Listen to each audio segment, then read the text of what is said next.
ovo, uma cenoura, um bacon, uma calabresa, tudo isso vai ser fantástico, vai agregar sabor, vai agregar até uma textura diferente no teu paladar na hora de se alimentar da farofa. E aqui em Belém tem uma parada diferenciada, farofa de jambu. Quando tiver a oportunidade de provar essa iguaria, ó, é maravilhoso. Irmão, eu vi algumas séries no Netflix para poder ter uma ideia. Eu vi alguns campeonatos e o pessoal sendo campeão, ganhando premiações em dinheiro, assim. Mas como o juiz entende que aquele cara é um bom assador, um bom churrasqueiro? Como ele entende? Qual que é o entendimento para saber se a pessoa é boa ou é ruim, ou tá mais ou menos, se ela é uma campeã? Eu queria saber um pouquinho de você sobre isso, ou você não entende muito sobre campeonatos? Porque é muito campeonato tem na internet, a gente vê, assim, é muito Sim, bacana. sim. Teve até no Brasil um que foi feito pela Netflix, assim, achei muito bacana. Esses campeonatos aí, eles têm origem norte-americana, né? São voltados para o American Barbecue na sua grande maioria. Hoje no Brasil existe alguns programas que deram foco ao nosso churrasco. E aí, cara, o que acontece? O que eles cobram são textura, ponto, sabor, né? E aí o jurado ele vai ser muito rigoroso no seguinte: a carne ela tem basicamente 5 pontos diferentes. Se eles solicitarem um ponto pra, a mais, um ponto a menos, e você entregar algo diferente disso, você, né, obviamente, vai perder alguns pontos ali. Algum, porque você não está atendendo o critério dele. Que é o entendimento de um jurado é você conseguir entregar o que foi solicitado. O cliente chega para você e fala assim: eu quero carne ao ponto. E você entrega uma carne bem passada, não vai estar agradando a ninguém. E vice-versa. Então, primeiro ponto, a ser olhado, né, o primeiro critério vai ser o ponto da proteína. No churrasco norte-americano, eles têm muito hábito de fazer o peito, né, que é conhecido como brisket, e lá eles solicitam que a proteína ela tenha uma curvatura, seja macia, esteja suculenta e ela não quebre. Ou seja, ela vai estar macia ao dente, mas ela não vai estar tão macia ao ponto de desmanchar. E aí, quando você consegue ter esse tato para entregar uma proteína nesse ponto, opa, tu atendeu as exigências dele e aí o teu critério vai lá em cima. Frango. Frango, ele tem uma puta sacanagem. Quando você vai defumar ele, dependendo da temperatura que tu vai fazer, ele vai ficar com sabor top, mas ele vai ficar horrível o paladar. A pele do frango, ela vira uma borracha se ela não for feita numa temperatura muito alta. Ou seja, se você não tiver o controle do teu equipamento durante o processo de cocção dele, você não vai conseguir entregar o que os jurados querem e, obviamente, você vai ter uma pontuação baixa. Então, assim, cada carne, né, cada tipo de proteína, ela vai ser preparada de um jeito. E a ideia é que você consiga entregar, além de uma textura, entregar um sabor fantástico aos jurados. Muito bacana. Outra pergunta, acho que é muito legal e peculiar. A gente brinca que a picanha ficou mais barata, mas ela não ficou mais barata, né? Os Não. valores, cada dia a gente vê que não estão abaixando e está aumentando. Você acha que é muito difícil hoje fazer um churrasco completo, barato hoje? Ou você ainda encontra um meio de fazer um churrasco bom e barato? Tem várias maneiras, cara. É só você não se apegar ao que todo mundo diz. Hoje você consegue no mercado encontrar uma toscana com uma qualidade boa, sem ser de uma marca muito conhecida. Da mesma maneira, a gente consegue encontrar uma proteína bacana, um corte que às vezes não é tão conhecido, mas ela entrega um sabor fantástico. Existem cortes, né? Igual o shoulder, por exemplo, pelo dianteiro, que antigamente não era um corte tão visto. Hoje é um corte apreciado e ele é barato. Da mesma maneira, a gente tem o miolo do acém, que é um corte barato. Mas assim, não, esse tipo de corte ainda está tão caro. O que eu poderia fazer? Meu queridão, é inventar. Churrasco de fígado é bacana. Você consegue fazer uma receita chamada puta mexicana. Olha o nome da receita.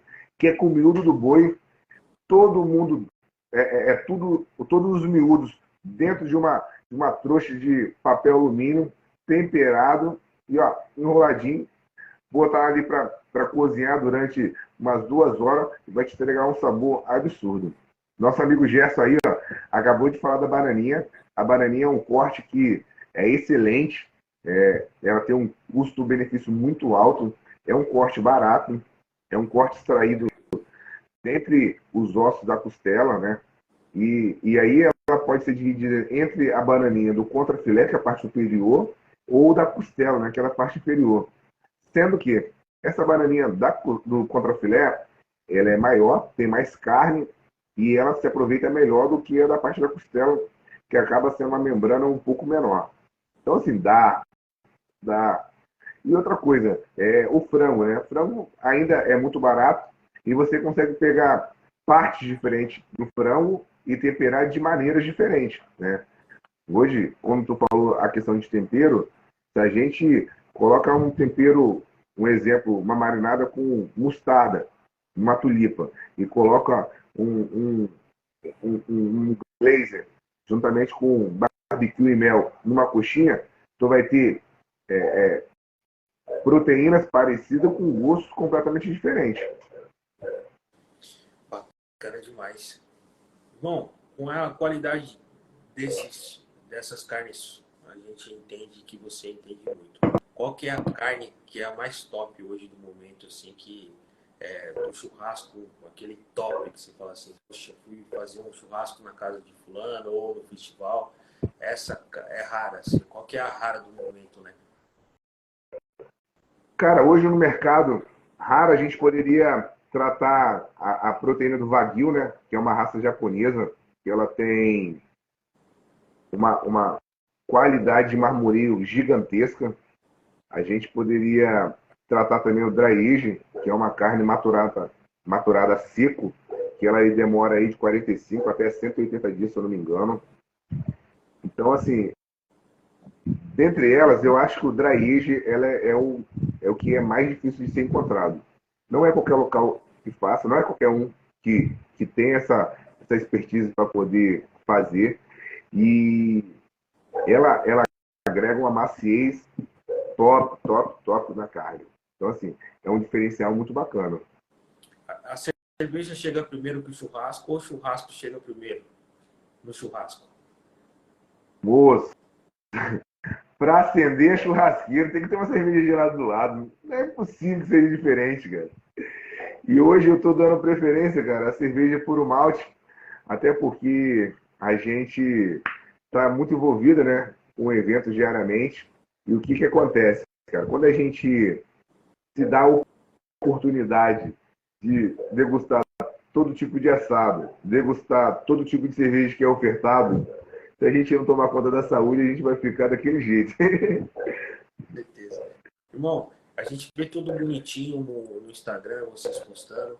A gente olha ali, tal hora você já tá com tudo pronto. Mas não é assim, né?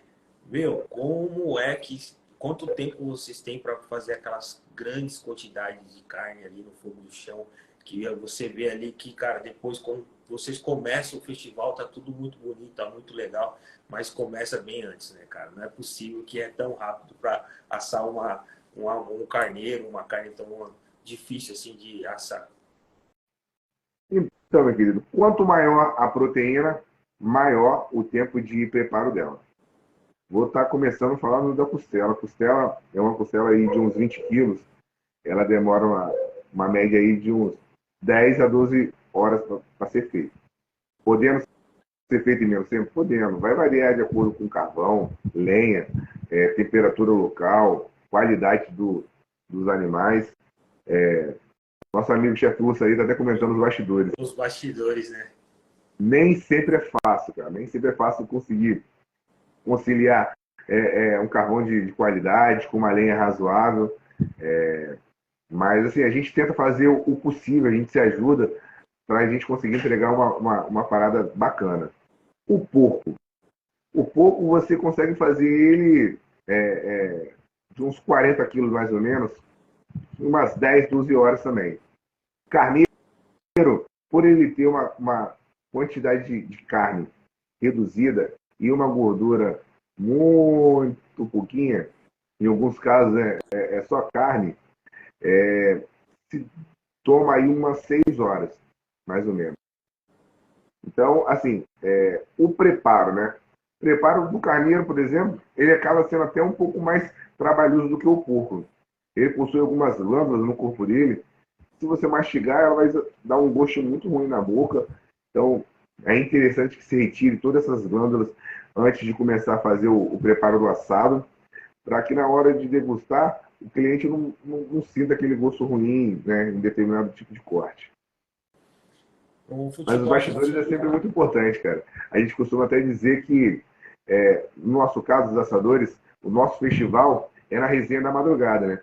É ali que a gente conversa, troca experiência, se conhece melhor, porque num evento que começa meio-dia, normalmente, 11 horas da noite do dia anterior ou meia-noite, todo mundo já está lá trabalhando para poder entregar um festival com a melhor qualidade possível.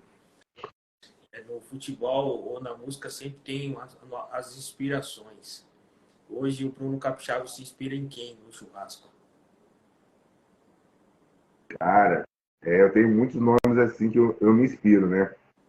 E dentre eles, cara, eu vou utilizar meus amigos, cara. Meus amigos locais, que são as pessoas que mais, que mais me despertam que está melhorando. Porque eu vejo a melhora deles e automaticamente eu não querendo me ficar para trás, a gente continua buscando conhecimento, se inspirando neles, sendo a inspiração deles também, né? E aqui em Belém tem muita gente boa, né?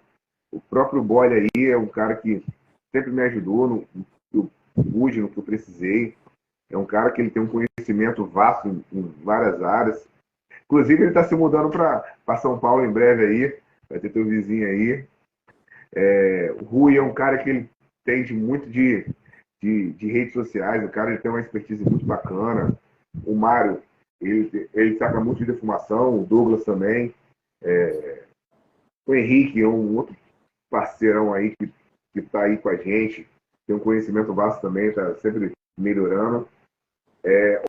Óbvio que existem nomes maiores aí, né, que a gente vem conhecendo, vem despertando mais interesse. Chefe Marcão da Bahia, chefe Ilvécio do Mato Grosso, chefe Farias do Rio, nossa amiga do Desandou a Maionese do Sul. São um pessoal aí que tem mostrado um pouco mais de churrasco, mostrando que o churrasco ele não é só aquilo ali, né? Pode ser muito mais, e a gente está pegando esse gancho aí e aprendendo um pouquinho mais com eles. Bacana. O que tem a ver o abacaxi no churrasco? Meu patrão. O churrasco é um abacaxi assado, não é um churrasco, cara. O abacaxi, hoje eu acho que ele é até tão presente quanto uma boa picanha, cara. É difícil você não ver um churrasquinho hoje com um abacaxizinho do lado. E ele, por ser muito versátil, ele acaba sendo preparado de alguma maneira diferente, basicamente assado. Mas você pode temperar ele simplesmente com açúcar e canela. Você pode temperar ele com leite condensado e canela. Pode colocar cachaça na hora de servir. Você pode colocar leite condensado e coco. Leite condensado, coco e canela. Essas variações podem fazer toda a diferença na hora da entrega do teu produto. Então, ou seja, ele é muito versátil e o melhor, né? Ajuda na digestão depois daquele dia pesado de carne e churrasco.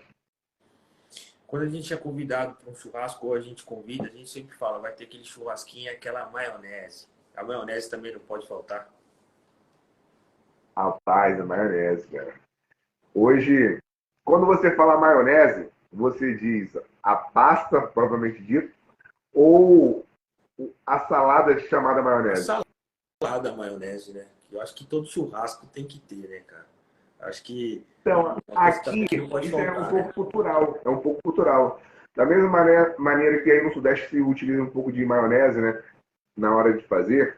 Aqui no norte já não tem esse hábito. No centro-oeste, eles utilizam a macaxeira, né, cozida para fazer. Então, esse já é um prato regional. Não é um prato que acompanha em todos os estados. Então, infelizmente, a maionese ela não é tão aceita aqui no Pará, cara. Te lamento. Irmão, quando